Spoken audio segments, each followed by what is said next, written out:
Hello and good evening. It's another Q&A running slightly later than previously because I've been on the road this weekend down to, we say in the north, that London, and to go down there and to speak at the Communist Party of Great Britain Marxist-Leninist seminar on trade unionism and the leadership of the working class, speaking there with a comrade from the Association Nationale Communiste, what is best described as a pre-party formation in France, a organization which is working towards the refounding of a communist party in France following the complete collapse into revisionism and reformism, outright reformism, that has happened to the old PCF. And so if you've not watched the seminar yet, it's a really interesting couple of hours, primarily for Victoire, the French comrade's contribution, because she came up with a lot of details which, of course, I didn't know about and most of the audience didn't know about. So very interesting back and forth afterwards as well. And yeah, you should go and check out the whole thing. I'll be posting it, the link on the Telegram page, so be sure to go and look at that. But tonight we will be answering questions from yourselves. There's been several submitted through the Patreon page, and anything that comes up in the chat as well. So let's see who we've got so far. Hello to Ash. Good morning over there in Melbourne. Right in the middle of at the beginning of the next day. Hello to Sneaks. Hello to James Graham. Hello to Peter. Hello to Roddy. Glad you enjoyed the trade union seminar yesterday. As I said, be sure to watch the whole thing if you haven't already. And hello to Dingo Ate Me Baby. Whoever you are, you have the best name in the chat. Certainly the most obscure film reference. So the Q&A for tonight, I'm going to kick it off in a minute, but before that I'm just going to drop the stream into the various social media platforms. You may have found it interesting over the past couple of days to keep track of the the successful coup by the Niger military, as I mentioned in the stream about imperialism, this class struggle at home the other day. Certainly things are developing now, and I'll be coming back with more on that tomorrow, because the French, through their puppet organization ECOWAS, are of course making all kinds of threats about intervening, etc., or getting the other West African nations that are still firmly under their control to intervene. So that's something that's very much worth keeping track of.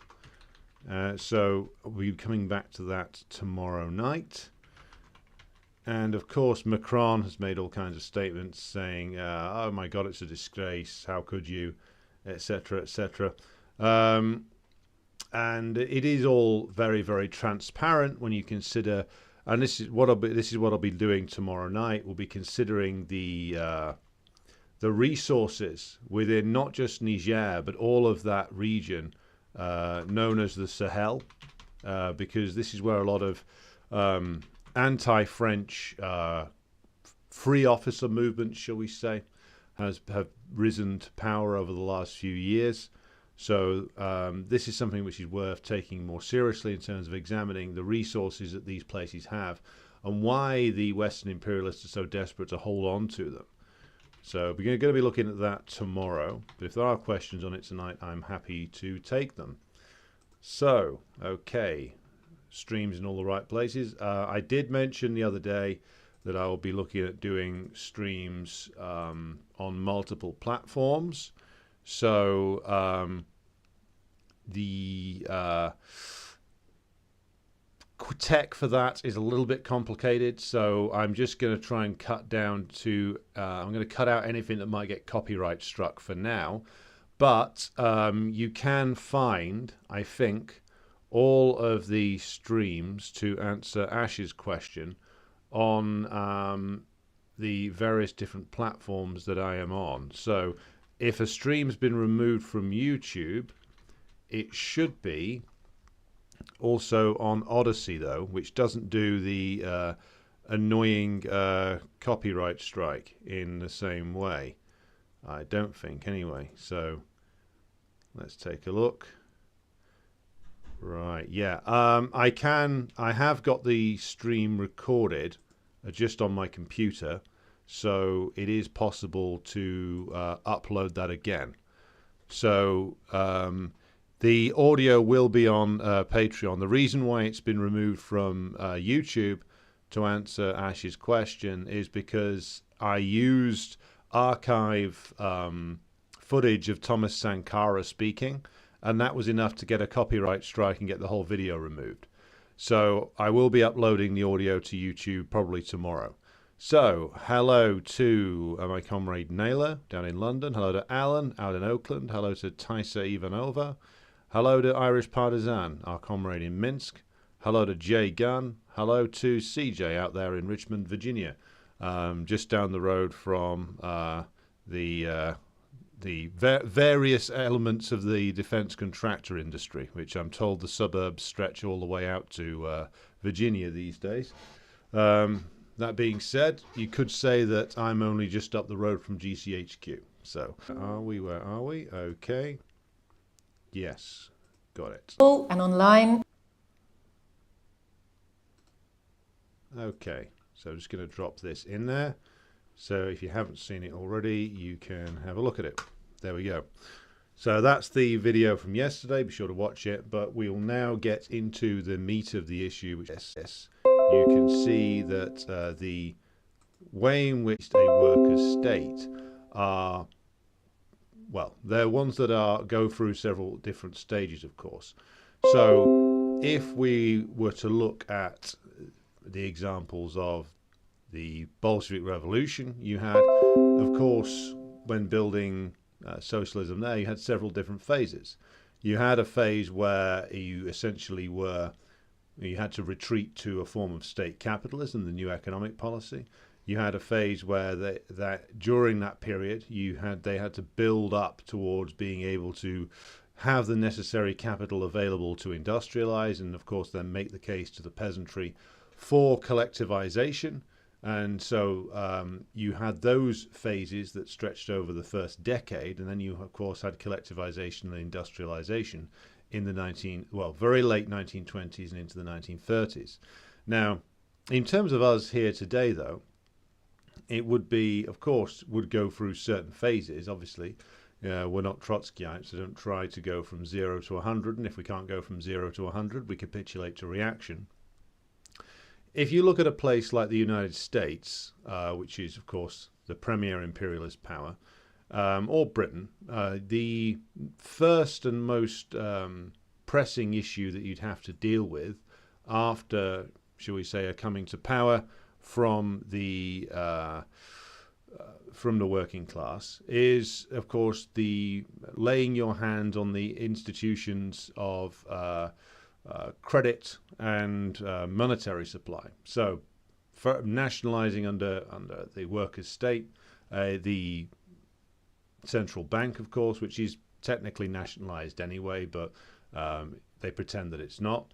So you'd have to firmly control the central bank. Then you'd have to nationalize all of the financial services, all of the banks, bring them under state control. So all the instruments of credit, you'd have to unify it under one state bank in order to essentially make sure that you've got as much control over the capitalists' pilfered loot as you possibly could get, and then be able to direct that capital accordingly, and of course seize all their assets. So because, of course, for us in these societies which are these sort of hollowed out late stage capitalist nations, which the ruling class principally makes their profit through the clipping of coupons, shall we say, or the moving of money around, seizing control of that mechanism is going to be one of the most important tasks, first of all. And assuming you're able to do that, and that's something that you would need to prioritize, You would also need then to turn to the security picture. You would need to make sure that the writ of the new workers' state ran all the way up and down the borders of the state or landmass that you're currently in. So for us here in Britain, well, it would not, of course, be easy if there were counter-revolutionary forces out there, but we are an island, so that actually gives us some advantages, and historically it gave the British bourgeoisie some advantages, so it's about time it gave the working class the same advantages. So being able to control the borders of the new state, making sure that the writ of the workers' state runs into every corner of it, and making sure that proletarian power, organs of proletarian power, workers' councils, Soviets, whatever you want to call them, are present in as many areas of the country as you can possibly get them, that the rule of the working class is firmly established. Then you need to essentially begin the process. Again, we're assuming here that we're not having to fight off several armies of foreign intervention, by the way. So we would deal with that slightly separately if that's something we want to consider, but let's deal with the question of the economic movement here, which I think the questioner is getting at. So then you would have to essentially make sure that you are able to rapidly move over into re-establishing essential productive industries that have been either disrupted or destroyed through the process of revolution, however long or short that process might have been. So re-establishing production in key industries, re-establishing control over core areas of the economy, such as, of course, transportation, such as production of the essentials of life. And for us, that would be a bit of a challenge because more so than the United States, we don't produce enough necessities in this country. We have to import an awful lot. And if we have to import an awful lot, that makes us very vulnerable to external intervention. So you'd have to make sure that you are securing the necessities in order to actually adequately feed, clothe, and house the population. But then you would have to, once you've got control of the instruments, the all supply of credit and all banking services nationalized under one state bank, then you'd have to start the process of economic reconstruction of the country, and you would have to start the process of fundamentally changing the economy, especially in a place like Britain today. So that would involve the collectivization of the land. Now, how you wanted to go about that would be an interesting question. The capitalists in Britain have collectivized an awful lot of land anyway under their ownership, so it would be a matter of nationalizing all of that land. In the advanced capitalist nations now, we generally don't have many smallholders. Small-scale peasantry generally doesn't exist in Britain anymore. You get very few medium-scale farmers, but most of the productive land is either held by agribusiness or the remains of the aristocracy, or some combination of the two. So actually nationalizing the land wouldn't be that difficult. You wouldn't have all the different layers of middle peasants to convince and win over that you would need to, you would have needed to in a place like the USSR or China to join a collectivization experiment.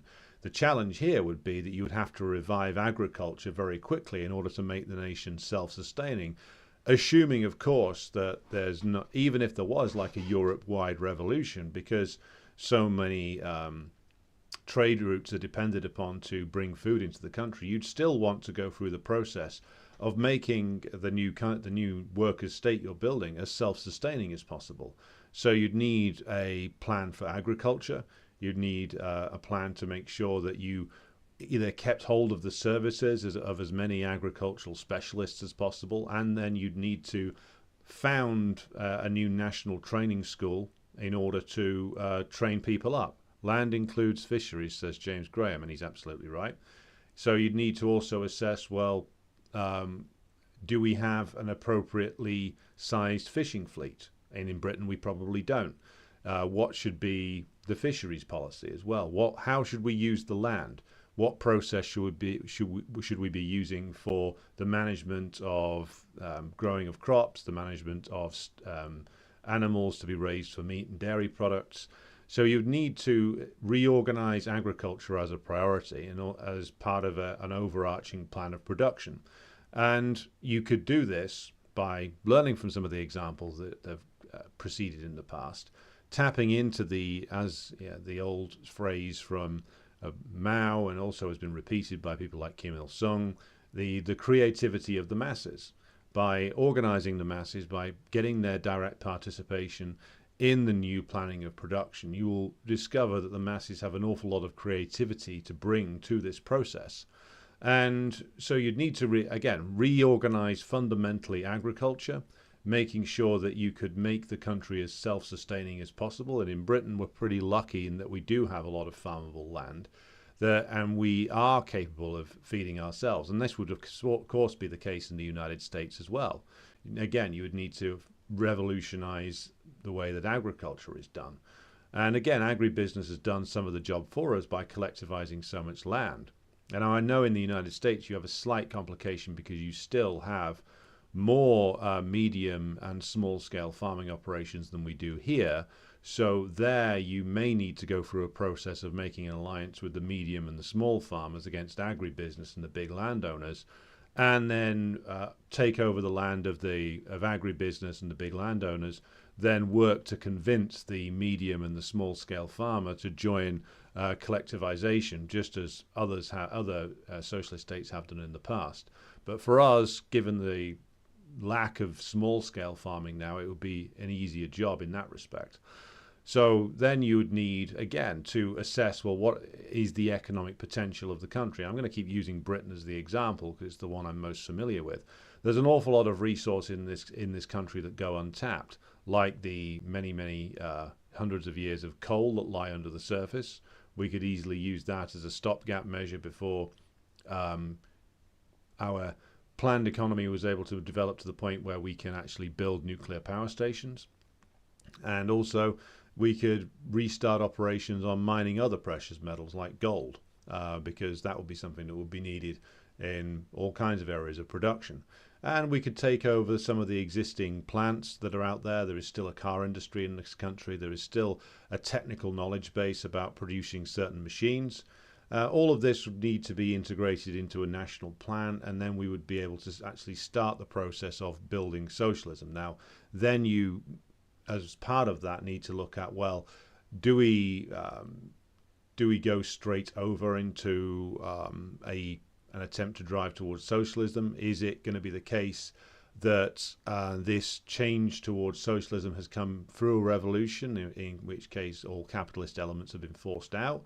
Or are we looking at a people's democracy period where you have a number of socialistic or anti-capitalist forces, not all of whom are necessarily communist, which we're obliged to work with?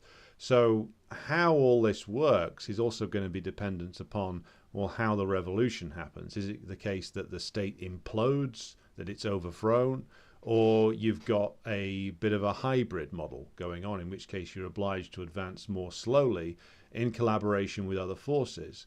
But the key thing to do would be to work hard to establish the power of the masses, because as we see in places where capitalism hasn't been wholly abolished, like Venezuela or Nicaragua, where they have ongoing revolutionary processes, these are kept going forward to a large extent by the power of the politically engaged and continually politically engaged and participating in the system working class and peasantry in their cases as well.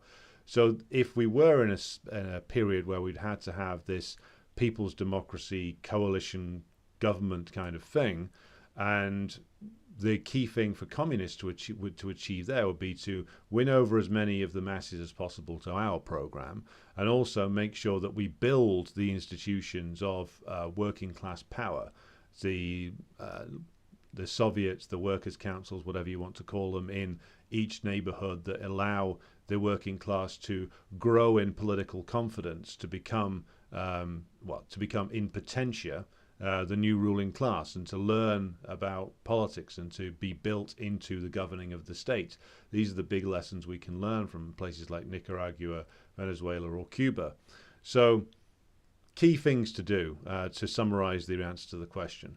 Make sure that however power is attained, that the instruments of credit and the whole banking system is under the control of the state. Start then coming up with an economic plan which involves the redevelopment of the nation, starting with agriculture, because we want the nation to be self-sustaining. Again, places like Venezuela and Nicaragua show us just how important being self-sustaining in food is when you're surrounded by hostile powers, as does the case of modern-day Russia. So sorting out agriculture and reindustrializing the agricultural process across a place like Britain will be very important. And also then making sure that you've carried out an assessment on the productive capacity that you have, and then starting the process of planning out, well, what do we need to build in terms of how are we going to be producing not just the essentials of life, but other things. What do we need to produce more means of production, for instance? What industrial areas can we expand into? How much can we become self-sustaining, and how quickly can we do it? It may be the case if you've still got a hostile imperialist power on your doorstep, namely the United States, then you're going to have to become self-sustaining in an awful lot quite quickly. Now, you may, in this period of history, be able to call on some assistance perhaps from non-imperialist countries like the Chinese or the Russians, who I'm sure would be delighted to see the back of the current regime in Britain and might be willing to lend some assistance. So we wouldn't necessarily be as isolated as a revolutionary or new order would have been in Britain like 20 or 30 years ago. So that's my very brief summary treatment of it. The conclusion would be that the overwhelming priority is to make sure that the power of the working class is firmly established all up and down the country. And if we have to go through a people's democracy period, that the power of the working class is firmly entrenched and can survive the internal contradictions that a people's democracy period or a slower revolutionary transformation process might bring. And again, learning from the examples in Nicaragua, Venezuela, and other places regarding revolutionary institutions of workers' democracy and how these can sustain a revolutionary process even in very difficult times. And also learning from a place like the DPRK, a very relatively small nation, but which through also the assistance of its allies, but mainly the energy and creativity and determination of the masses in building up this, what is now a formidable industrial and technological base over the course of many years. And there's a lot of things we can learn from that as well in terms of how they've done it. So the building the power of the masses to govern the nation, or to at least have a heavy influence over the nation, building proletarian power and the confidence of the class and the ability of the class to rule, is the cornerstone upon which everything else will be built, basically. Right. So, hello to HM in Brighton. And hello to Will over there in Yorkshire, who says Yorkshire is bigger than Lancashire. Are we into measuring the size of our counties now, mate? Seriously. And hello to Jay, who says, will the tension between imperialist powers and the growing influence of Russia and China in Africa lead to an intracontinental struggle between African nations? Well, now that is an interesting question. I'll make a note of it and return to it later on, Jay. Thank you for it.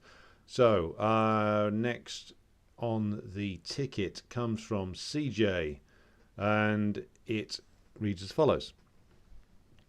The French comrade at the conference in which you just spoke said that her organisation was not intended to last, but to fold into a larger, more comprehensive and more developed structure when it arises, namely a party.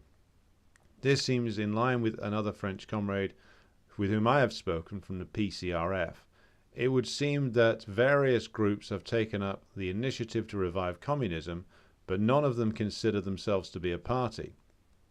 Less so the one that will single-handedly lead to revolution. They are doing positive work, and both independently and in conjunction with like-minded initiatives towards a greater unity in action and theoretical understanding. Do you think this strategy is uniquely applicable to France, or do you think it can be made applicable to other places such as the United States? What comparisons can be made with the early RSDLP, that's Russian Social Democratic Labour Party, and its development towards Bolshevism? Well, interesting question. So yes, what CJ is referring there to there in his question is the revolutionary processes, or the process of forming a revolutionary party that's going on in France right now, which the comrade from France that I spoke at this seminar with yesterday, she spoke about their intentions to essentially be a step on the road towards building a new party, not the fully finished product themselves. So, to answer the question here, I think that what's going on in France also, there is another more current and successful version of what's gone on there. If you examine the party building process that went on for quite a long time in Kenya, where they built the Communist Party of Kenya anew. There had been one many years ago, but I think it went out of existence. The comrades in Kenya spent a long time developing and debating various different perspectives in order that they could sort of better form an organization. I've only just started their book on that, but I think the process in France, the process that we could learn from in Kenya, is one where they take seriously the idea of that they are developing a theoretical response to the challenges of the last 40 to 50 years. And this process you go through, as of course in France they're also engaging in very intensive periods of class struggle, both involving the strikes, yellow vests, and everything like that. And again, go back and watch the meeting from yesterday, and the French comrade had a lot of interesting things to say about the divisions within the working class and how communists are working to overcome them. So what the process in front of us has as a commonality is that we all, perhaps all of us on this stream, and some of us out there in the countries where the communist movement effectively collapsed many years ago, we all have the problem where we have to interrogate the reasons for that collapse, and many of us have done and continue to do so, and also to respond to the new picture of what the working class looks like, where it works, how it lives in Britain, in the United States, in France, Germany, and all the other imperialist nations especially, and what that means in terms of how communists should organize. Because we need to learn about, well, where is the class struggle the most intense? I mean, you can tell by looking at strikes sometimes, but it's not that doesn't automatically tell you where the most hyper-exploited bits of the working class are. Sometimes it's the case that the most organized sections of the working class are still the slightly better off sections of the working class. The poorest and the most hyper-exploited often aren't unionized at all. They don't engage in class struggle as such, as we would recognize it, but of course class struggle or class warfare is relentlessly waged on them by the capitalist class. So we would need to find, and we need to assess, like, well, where is the class at? Where should we be organizing? And this actually leads into another question asked by CJ, which I'll come to in a moment. Because if you're not assessing, well, what is the composition of the working class? How do we best organize within the class? How do we win people over to the Marxist-Leninist position? And how do we learn from the failures of the past? All of these are perspectives that have to be developed by debate and also tested out in action. And that's the process that I think we're in at the moment. We're in that long process of debating the perspectives, testing it out in action, building our understanding and building our political praxis towards newer organizations in many countries that may come in the near future and that will have to come as well. And this relates to something that I said yesterday. Now, in terms of CJ's point about how you can compare it to the early days of the RSDLP, now the RSDLP in Russia was the product of a long period of the introduction to Marxism that came into Russia in the later part of the 19th century with the translation work of people like Plekhanov who translated Marx's Capital, I believe, into Russian. And then it was a considerable period of time passed before the RSDLP was founded in 1898 in Minsk, actually. So where our friend Irish Partisan is sat right now. So it took a good 20 years of developing perspectives amongst the Russian Marxists, of trying out different forms of organization, of critiquing other forms of Russian political organizations such as Narodism, populism in Russia, and we're seeing where that had gone wrong, of starting to develop workers' agitational groups that could go out and talk to workers, in terms of then developing those agitational groups into like reading circles, the kind that Stalin used to run in Tbilisi. And that was a long process which it ceases, doesn't cease, but moves on to a new level in the last 2 years of the 19th century. So you've got there a good 2 decades of struggle to build this organization that eventually emerges. Now, I don't think we have to go through 2 decades of it. I think that because, of course, we still have within the collective memory, it's just been buried somewhat, the legacies of, the heroic work that went into building first the RSDLP and then the Bolsheviks. And, of course, we have still the legacies that do still remain from the Bolshevik Revolution, from the USSR, as obscured as though they are at the moment.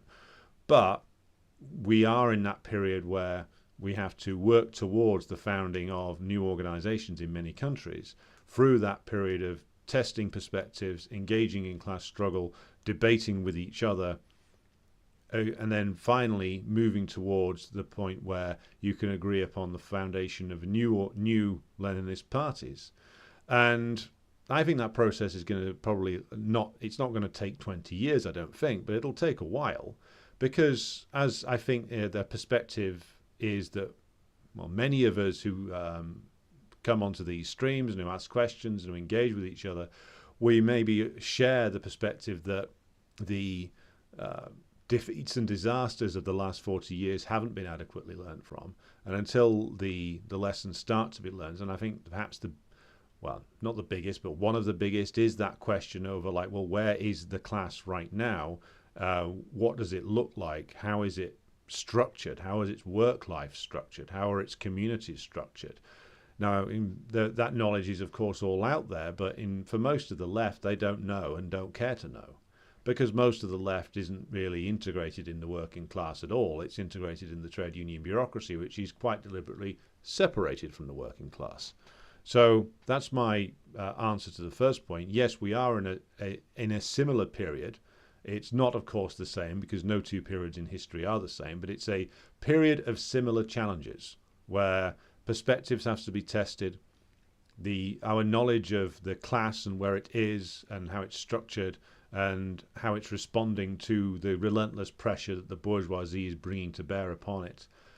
All of that has to be established and engaged with whilst we tease out the perspectives, whilst we debate what has happened over the last generation and where we go and how we learn from that.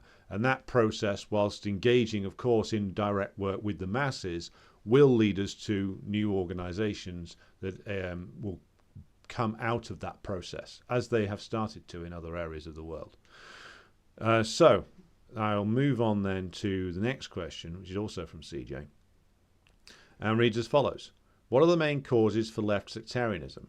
How much effort should we put in to anti-sectarian alliance building within the existing extra-parliamentary left radicals on matters of agreement? And he names CPUSA, DSA, Industrial Workers of the World, Party of Socialism and Liberation in America, especially when they are so theoretically deficient and corrupted. Do we need to build a front, or do we develop ourselves and make the existing left irrelevant? A combination of the two? Does the idea of a united front below seem helpful? I ask this because I am only aware of a handful of MLs in my area, whereas the above groups have greater strength. I'm trying to figure out how to navigate the situation. Well, the thing I would ask about organizations such as the CPUSA DSA, PSL, etc., or IWW, which I don't even know that if that does any actual unionization work anymore, or whether it's just a hobby group for anarchists. I'm happy to be corrected if it's anything more than that. But the question to ask is, well, do these organizations represent anything? So, does the CPUSA represent anything else other than a Vote Democrat alliance? What are its members like? CPUSA endorsed Clinton, says Sneaks. Yes, they did. They've endorsed every Democrat, I think, since at least 1990. So what value does that organization have? I would say none. But I'm not American. I haven't set foot in America since 1997. If comrades on the ground there say that they do have branches that are better than others or areas that are worth working with, well, happy to be corrected. But from the outside looking in, it seems to me that they play exactly the same role as the Communist Party of Britain does here, which is it's the pretend successor to an older and far better organisation, historically speaking, which carries the name, but essentially in our case it acts as a vote Labour operation, just as yours in the States is operating as a Vote Democrat organisation. So again, like, what value does that have? What value does the DSA have? Which essentially does the same thing the CPUSA does, but it's actually in the Democratic Party. Well, again, and CJ's hinting at this in the way he's phrased the question, which is, okay, what value does the PSL have? I mean, all these organisations have fucked up gigantically over the last few years. They've all endorsed some truly stupid positions that point to a deep rot within them and a deep disconnection from anything to do with the American worker. So does working with them have any value? Well, now you think about United Front agreements in the past. I mean, the SPD in Germany in the 30s, or the various social democratic organizations in Spain, might have been deficient and corrupted and reformist, but they still did represent something. Like the PSOE in Spain in 1936 had to be taken seriously, and you had to offer United Front work to it because it still had a big chunk of the Spanish working class aligned with it. None of those organizations, or their equivalents in Britain, would have any connection with the working class to anything like that degree. In fact, most of them probably share the same membership base of students and petty bourgeois buffoons. So the question of whether it has any value working with them. If there is something going on that these groups are involved with that in the United States, where it is attracting something of a crowd that's beyond the usual suspects, shall we say. And some of these organizations do have something of a reach into the labor movement, such as it is in the US, like maybe DSA has a little bit, but that's more student-based. Maybe CPUSA does. But if they're doing something that's generating some interest from the class, then I would argue that communists should be there, support it as far as it does something decent, but, and again, it depends on the issue, but we would go with our own material and seek to hand that out and argue for our perspective if we get the chance to do so. And this is what would be done with something like the Cornel West presidential campaign, for instance, which it seems that he's got a little better on some questions, but his politics are still those of basically an academic, with all the deficiencies in the American left, including pacifism, false charges of imperialism against Russia and China, those kind of things.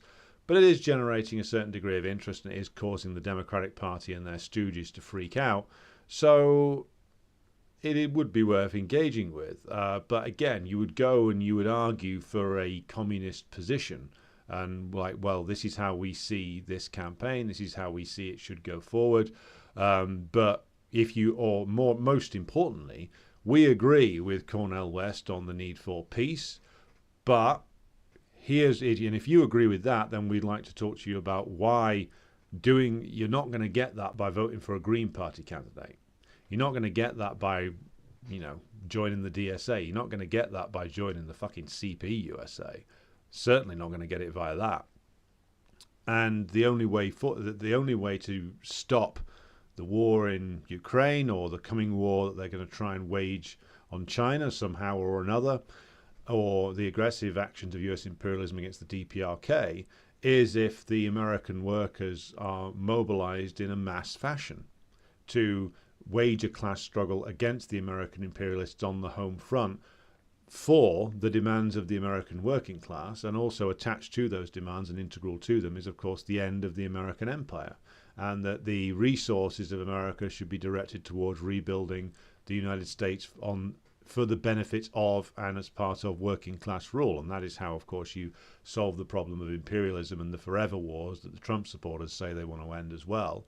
And that's the way you have to go at this, by putting that perspective to supporters of those organizations. But you should also be, I think, putting it to like the working class end of like the Trump supporters, or like, if in our case it would be like the working class supporters of like those who supported like Brexit, but from a more sort of right wing nationalistic perspective, but who are working class. We and some comrades did go to them and take the communist program, saying, okay, you support Brexit and you want to see the country reindustrialized, and you don't want to see money draining out of it. Okay, well, none of the bourgeois parties are going to give you that. This is what will be necessary to get there.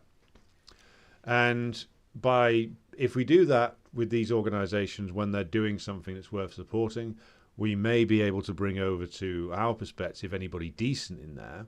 And of course, as soon as we start doing that, these social democrats in communist clothing will freak out and try and ban us, usually, from going to their events. But good, because the way in which we would seek to do it is, of course, we do want to bring across their decent supporters to our perspective. We do think these organizations are garbage and are leading people down a blind alley. And we should be prepared to engage with people and win them over to our perspective on things. Because the perspective of all those organizations, as CJ says in his question, is rotten, is theoretically deficient, and in practice is proven incredibly deficient and damaging to working class interests. So I would say that to the whole United Front from Below suggestion, I would say I wouldn't go that far as to put it in that way. The best way to look at it is work with the individuals in those organizations on a case-by-case basis where it can be done, but always with the perspective that we are trying to win them over to our position. And like, if they manage to get some kind of campaign going, and if they're anything like the British left, they probably won't, then again, go along and try and, advocate for our position if it's like an open forum, or just leaflet their meetings and try and, again, raise awareness of the communist position. Again, this is a long, hard road in your country and mine, but I just don't think that these organizations are worth tying ourselves to in any significant way, because, again, they're all just, when it comes down to it, they're all just tail enders and dead enders for the Democratic Party. And even workers that vote for the Democratic Party don't like it. And an increasing number of workers despise it as much, if not more, than the Republican Party. So engaging with these organizations that just want to prop up the Democrats is only worth doing in certain circumstances. And you better be clear as to how to engage with them so you don't get swamped by them or end up tail-ending them, which is what some organizations have done in the past. Okay, so Sneak says, the US is hamstrung because the two parties can't be reformed without a constitutional convention. That would never happen. Well, I'd say that the US is hamstrung because of the extreme decay of US imperialism, and that's now manifesting itself in a rot in the political system, whereas the Democratic and Republican parties, as bourgeois parties, worked very efficiently for a long time in producing bourgeois political leadership. Now they can't do it anymore because of the rot in the economy has transmitted itself into a rot in the political system. So that's why they've got like brain-dead Mitch McConnell and even more brain-dead Joe Biden shuffling around, still nominally in charge of things, because the system's just rotted away. So it's a manifestation of the extreme rot of American imperialism. That the political system is literally should belong in a geriatrics ward. Right. Ben asks, do we need to develop an approach to the petty bourgeoisie in sections of the working class that see themselves as petty bourgeois? Do you think we need our own NEP to reindustrialise Britain? It's an excellent question, Ben. I think there's two separate parts to your question there, and that necessitates two slightly different answers. The working class that sees itself as petty bourgeois, I think that our principal task is to essentially let them know that they're not. Now, it's not a case of bursting anybody's balloon here, but I know the bits of the working class, or some of the bits of the working class to which you refer, and they're not petty bourgeois by any great degree. They might be slightly higher paid, but for most of them, they can't live more than a month without selling their labor. So our task with them is to essentially convince them of the reality of their situation, that they belong to the working class, that their interests lie with the working class, and they should join the bulk of the class in struggle. So I think that's the approach we should use for that section. Now, with regard to the petty bourgeoisie in Britain, well, again, I need to dive into the figures on this as to how big this class actually is, because an awful lot of what is referred to as petty bourgeoisie, or middle class as we call it in Britain, is in actual fact better off working class. I think the petty bourgeoisie in Britain is actually quite small. Genuine petty bourgeoisie is quite small. The small capitalists, now, again, it would depend upon the exact balance of class forces, how we should approach this. There's an argument to say if they're particularly important, then or that getting them on side would be important, then you don't wade in straight away with a sort of maximalist nationalisation program. But from what I know so far, and again, I will come back to this and reassess if I get better information or different information. At the moment, I don't see them as being an enormously important sector of the population. For a revolutionary party in Britain today, our task is should be focused on the latter part of Ben's first sentence there, which is overturning the mythology around class. I grew up in the late 90s, early 2000s, when you were all told that if you could buy a TV, or your parents had a car and a roof over your head, that meant you were part of the great British middle class now. Of course, it wasn't true. You were still part of the working class. So it's that illusion that should be our priority of stripping away, that we need to communicate with the better off end of the working class, or those who think they're not in the working class, or they're separated from it somehow, that no, your interests are with the rest of the class and you should join the rest of the class in struggle. And at the moment, I don't think the petty bourgeoisie necessitates a different program in Britain, because I think that the capitalists have done a very efficient job, as they always do, of grinding that class down to almost nothing. Now, again, I will be looking at the class composition in Britain in more detail in the future, so if that question needs to be revisited, I will revisit it in terms of the actual numbers. But do we need an NEP to reindustrialise Britain? Again, this is a very good question. Again, though, that depends to a large extent what kind of a revolutionary process we're going through.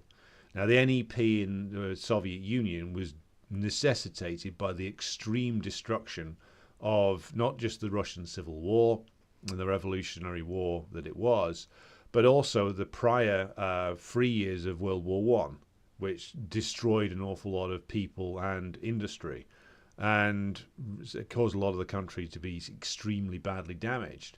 And so they had to literally generate capital again. That's why they needed the NEP. And they had to bring along with them small and middle peasants who were not won over by the idea of collectivization. They were won over by the idea of land, peace, bread, and land, Lenin's phrase that he used in 1917. They were won over by the idea of land redistribution of the big estates to them, not collectivization. So all those factors necessitated the NEP. Would we have a similar situation in Britain if, say, in 5 years' time we found ourselves in power?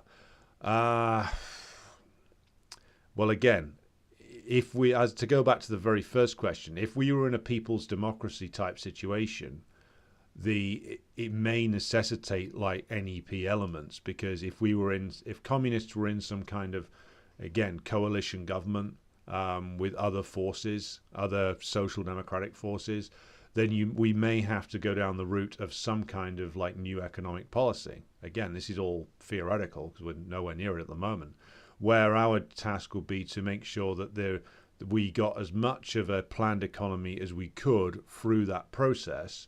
And if we had to make concessions to certain forms of capital, that we minimize those as far as we could, that we kept a firm handle on the banking system being nationalized, and also the ability to direct credit in the economy that comes with that. And also that we were building proletarian power across the country as well in order to move on to a next stage. So whether we needed an NEP or not, I mean, it isn't just a question of like the state of the economy. It's a question of, well, what is the balance of forces and what kind of revolutionary process are we going through? Because the question of the reindustrialization of the country, of course, is going to be paramount in everybody's minds. But it depends how we've reached the stage of the revolution. If it's the case that the working class in Britain has risen up and basically driven out all of the bourgeois forces, and you have a situation where the workers' councils are in place across the country, where proletarian power is rapidly well established, well, then you can think about doing things that look more like or take inspiration from like the 5-year plans or the rebuilding of places like Albania or the DPRK in the 50s that were all about the mass mobilization of the forces of the proletariat as part of the 5-year planning process to engage in these gigantic acts of reconstruction and reindustrialization. And that's because they came out of a very particular revolutionary process and a victorious struggle in a war. That's different to if we're engaging in this sort of hybrid model of like semi-bourgeois democracy with elements of proletarian power. So what you have to consider to finalize Ben's question here is how you've reached the point where the workers have either come to power or are semi come to power. Are there surviving bourgeois elements with which you are forced to work? Are you in this some kind of coalition people's democracy arrangement?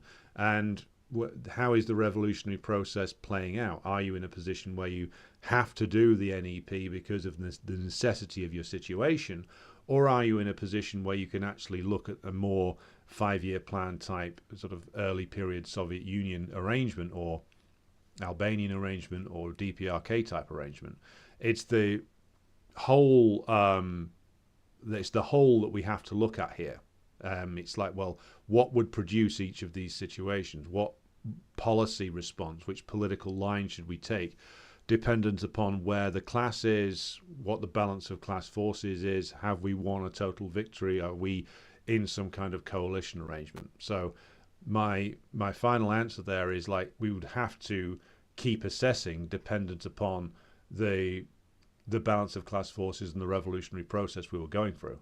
I can't give a snappy answer to Ben's question there because I'm not able to gaze into a crystal ball and see how the revolution in Britain is going to play out. We shouldn't sit down right now and say, no, we got to go this way. We need to keep open in our political imaginations multiple trajectories here. Right.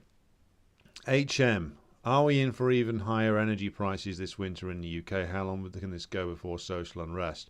Very interesting question. And this came up yesterday again from the French comrade, Victoire, who said that there is a movement amongst energy workers in France who have been going around reconnecting workers who have been cut off by the energy company.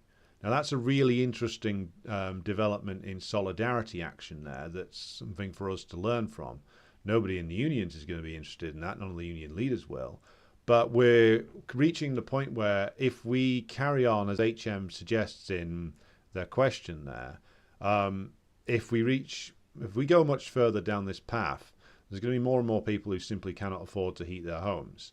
And there's going to be more and more people refusing to pay their bills, and the companies are going to be trying to cut people off.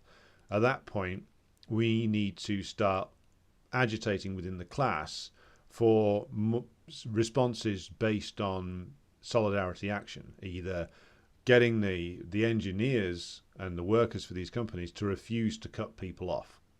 That should be a demand that we work on. It's going to take work. It's going to take reversing years of essentially craft trade unionism in a lot of these unions, where they refuse to countenance anything that could even look like solidarity action because they're afraid and terrified of the state bringing the hammer down on them.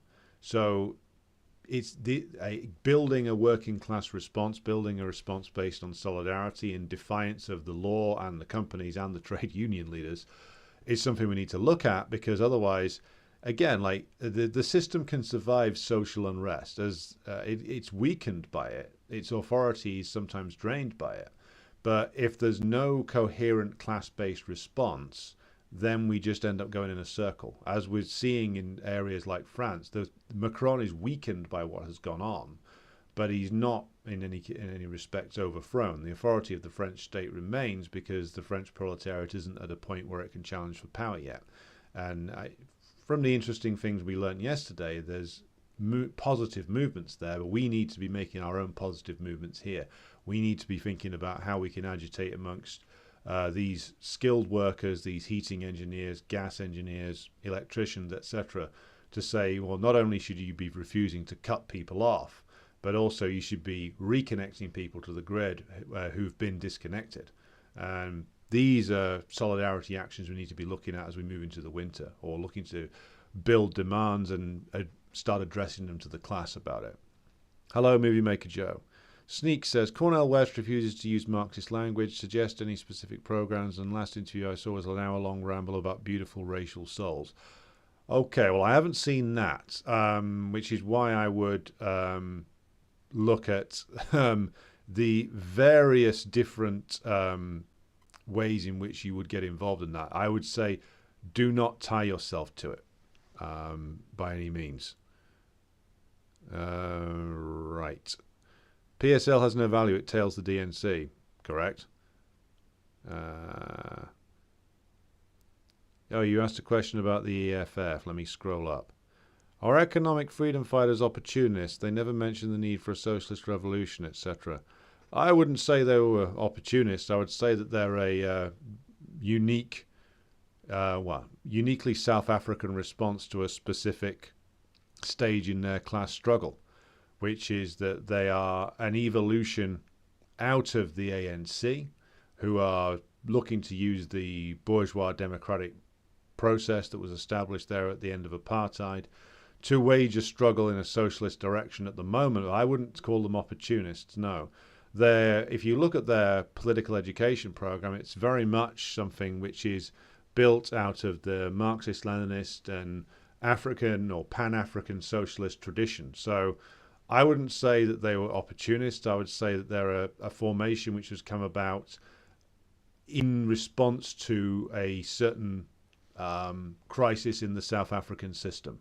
And I need to research them more, but they are building something which is specifically inspired by and seeks to educate people in Marxist-Leninism and the revolutionary traditions of Pan-African socialism. So no, I wouldn't say that they're opportunists.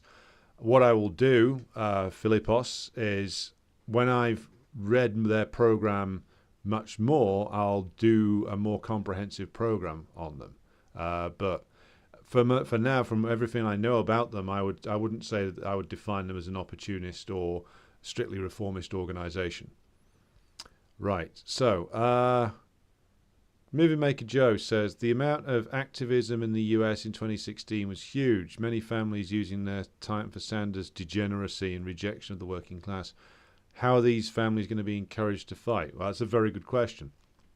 Now, Sanders and Corbyn, to be honest, because he's no better,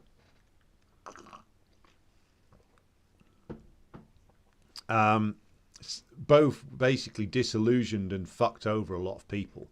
So that disillusionment is going to need to be overcome, and that can only start to be overcome by actually being honest with the working class and not trying to sell them a load of bullshit.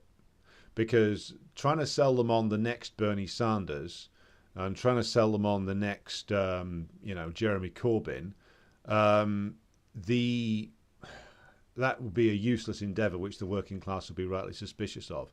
I think the first thing to do is to, to go back to the Cornel West question or even the Donald Trump question, wherever that some of the working class or large numbers of the working class have been attracted towards some kind of formation like that, we need to point out, okay, well, if you like X, Y, and Z about this, well, here's why the person putting that forward is inadequate to actually carry that out.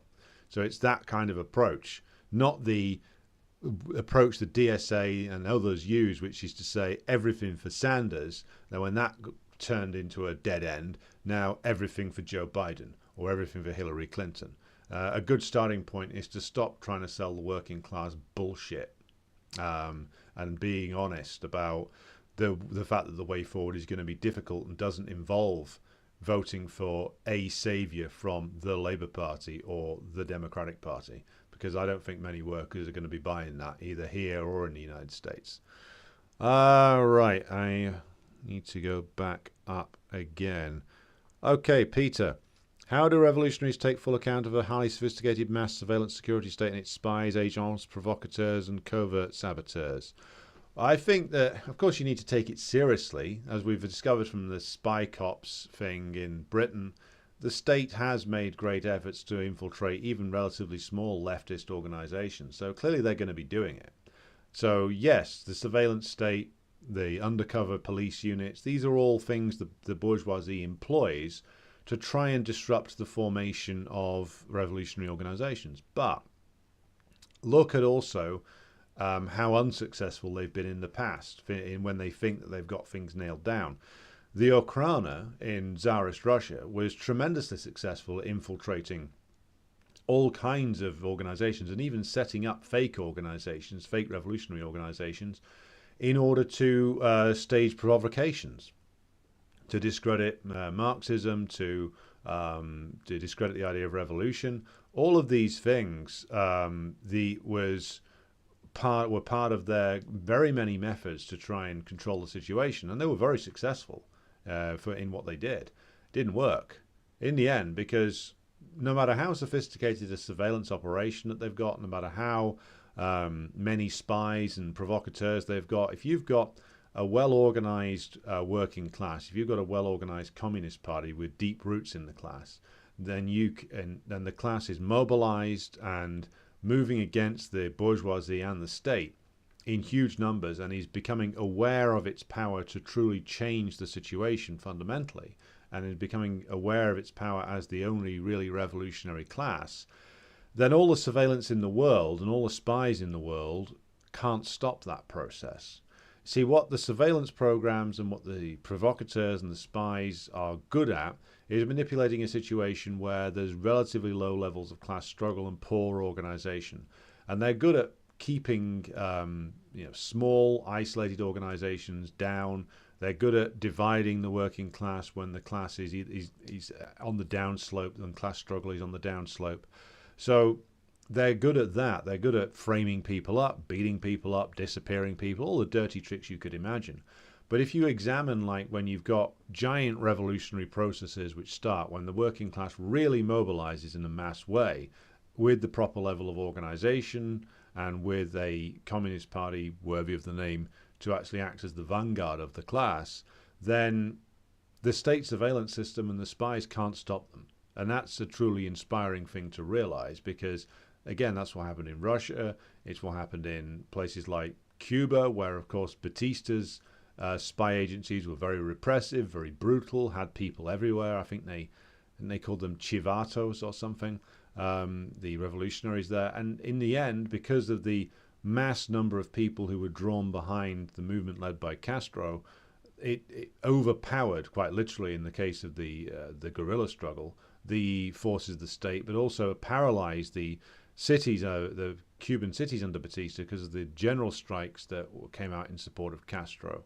And the entire security apparatus that was, again, very well funded, very brutal, couldn't stop the revolution once it had reached critical mass. So we need to be aware of all these things, need to educate ourselves on their dangers and the tricks that they use, but we can't be paralyzed by them, because our aim, the place that we want to get towards, and that historically has been reached by other revolutionaries before us, is that point where the sheer power of the working class overcomes this all these barriers that the bourgeois state puts in our way. And so we must be aware of the dangers, but do not let them distract us or paralyze us, because we have this end goal in mind that will render them irrelevant. Okay, so hello Zuleika, good evening to you. Sneak says the CIA's rat company owned the Vote app that started having irregularities in the 2020. Oh, if you're referring to Pete Buttigieg, yeah, Buttigieg, Butterball, or whatever his name is. The capitalist gangsters and the intelligence agency wouldn't allow for a candidate who isn't owned. Yeah, that's true, which is why going through that process is a bit of a joke. Again, if we see workers being drawn towards any of these campaigns, and there's something in them that appeals to workers, we need to address that. But trying to go through that system is a fool's errand.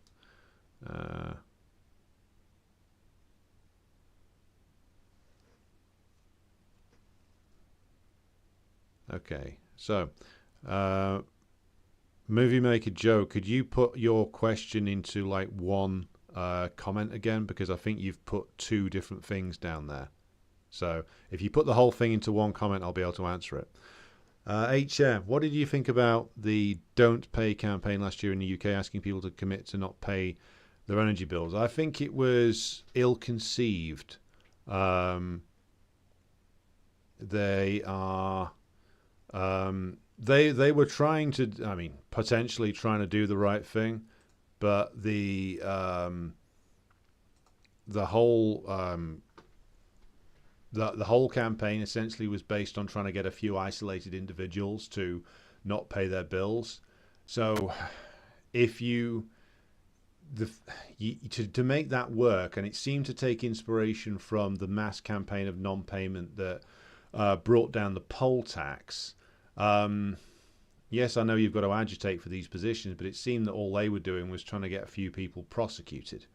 It was something that was isolated and outside of the working class, and that's, again, this is an easy thing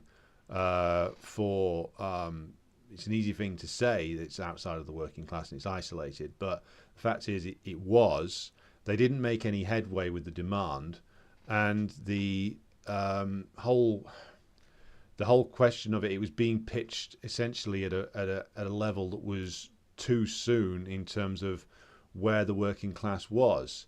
And also they weren't really offering people like a mass campaign in support of them. They were inviting people to essentially go down the route of getting martyred. So this is about when you put forward a demand and when you try and start a campaign. And the way to look at this is that you have to judge where the situation is, judge where the class is, judge what amount of support that your demand or your campaign will bring at any given moment in time. Mass campaign of non-payment on energy bills sounds like, and indeed at certain points will be, a really good idea, but you can't just jump to it. You can't just hope that some people get made a martyr of and then some people jump on it.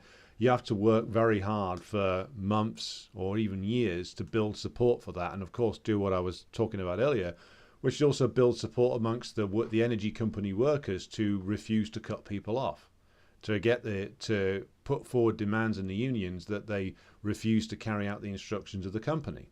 Now that's not going to be something which you can win people over to just like that. That's going to take an awful lot of work for a long time to get to the point where workers will take that seriously. So I think with a lot of these demands, when they're made by people who think that they sound like a really good idea, but they haven't thought it through. And that's the British left all over. They will make a lot of really radical sounding demands, but they haven't thought through the process of how you would get to the point where a mass campaign of non-payment would actually be viable. And that was my problem with the campaign that they tried to start last year, and ultimately, could have been predicted, it petered out and went nowhere. Right. Ben says the EFF does seem to be looking to form an alliance with the small capitalist South Africa. They're looking to move directly to a China-style socialism.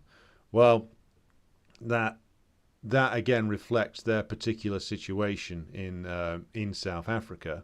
I know they speak favourably of the Chinese system. As to how they're going to get there, I mean, that's a question that I need to study further.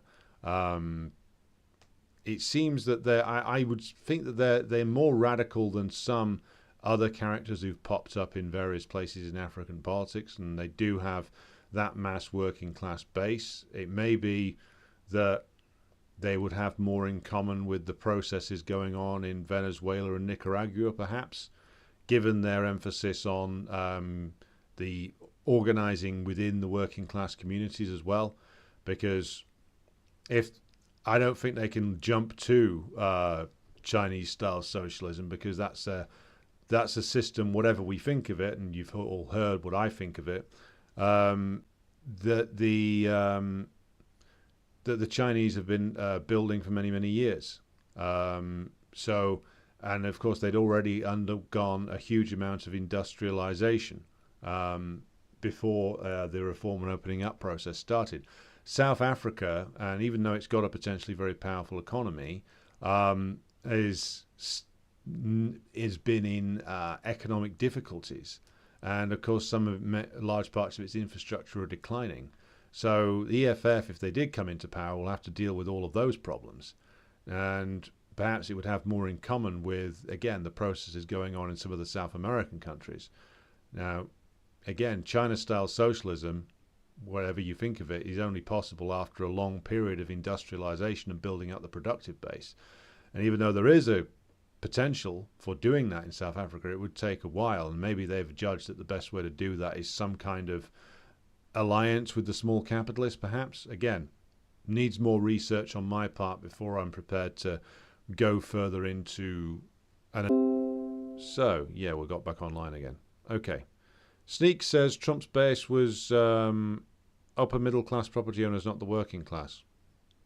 Well, I know he got more of a working class vote than many other Republican candidates before.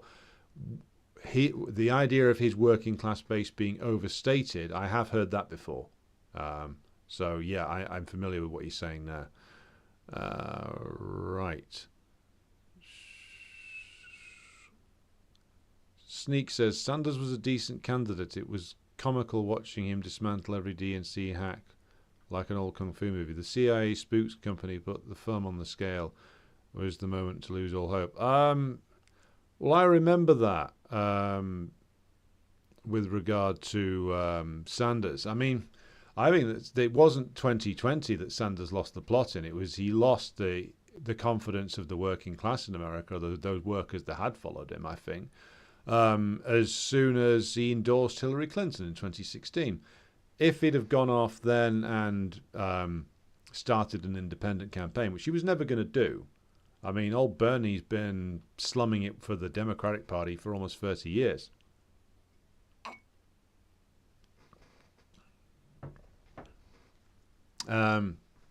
So, yeah, I think he lost it in 2016. I think his campaign in 2020 was like better funded and better organized, but it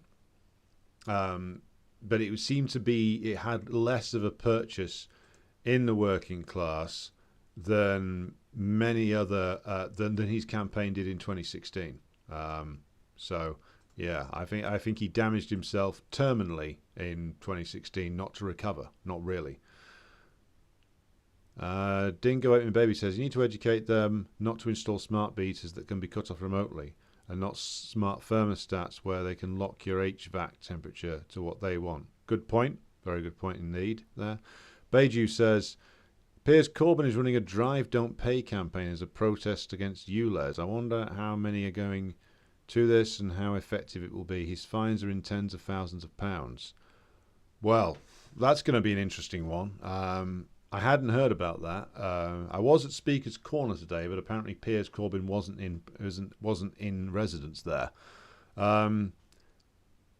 It'll be an interesting one to see how it works out. I mean, the whole concept, the whole idea behind this low emission zone is such a blatant tax raid on the working class, dressed up as green politics, which is essentially all green politics. Green policies really are in Britain or in the United States or any of the imperialist countries.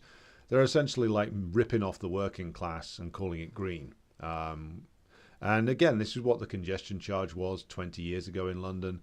It's what ULEZ is now. They did hold a referendum on a congestion charge in Manchester, and it was overwhelmingly rejected because, of course, they even in London, where you have like a far better public transportation system, like the number of people who still need to drive to get to work is very large.